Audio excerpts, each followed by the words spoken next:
time we go back. It's been a bring while. Tea to you, right? You know?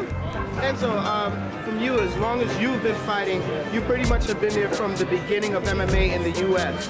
Can you take us through progression, how when you first came out, to me, I thought it was Gracie Jiu-Jitsu, there is no style that's better, and now it seems to have evolved where even Gracie Jiu-Jitsu is so well-rounded learning any other style. Yes, in reality, you have to be a complete fighter to fight MMA. You can't just be a specialist in one style. But the good thing is about Jiu-Jitsu, it's Jiu-Jitsu. Everybody needs to know Jiu-Jitsu. Otherwise, they should not step in there. They will be a victim, you know. If they don't know grappling, they're in trouble. So Jiu-Jitsu, I think, is the basic style for every fighter, and then you add everything else, the takedowns, the punching, the kicking, you know, and everything else that comes with it. All right. And how do you feel about the team concept now as a coach? I like it a lot. You know, I never realized, but I was actually belonging to a team through my whole lifetime. And my team was my family, my brothers, my cousins who were there pushing me forward, helping me train. And now I have a team of fighters who do exactly what my family used to do, you know.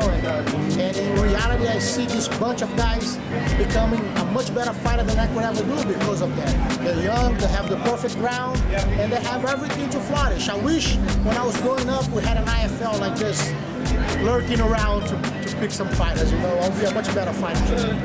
Well, they say that you help the children a lot, especially in your country. It says that you take people and train them, no money involved, no nothing like that. Yes. Can you explain how much you still love mixed martial arts? It seems like some people do it for money now.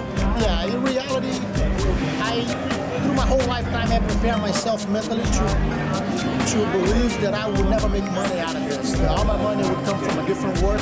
I always thought that I had to do two jobs. One to make money, one for my passion. It was this one. But thanks to the USA, you know, like my will, my passion became my job, and I'm able to dedicate myself 100% to my passion, and it actually generates a good living that I can support my family and give a good education to my kids. You know? So it's the perfect combination, thanks to this great country. And for the last question, for the little kids that are watching this and one day want to be like you, where do you find the time to be a coach, a trainer, a fighter, instructor, run a school? It's a lot of people ask me, how can I work so much? Like last night I slept 2 hours, you know, and I've been running around like a nut job to help those guys, and at the same time to run my school. And today is my wife's birthday, and I still had to go back and celebrate. And it's been crazy, but in reality, when you do what you like, it's not a work at all. You know, when you do what you really love, you don't have to work one day in your lifetime. So I'm a lucky man because I do what I love. You know? Thanks, Renzo.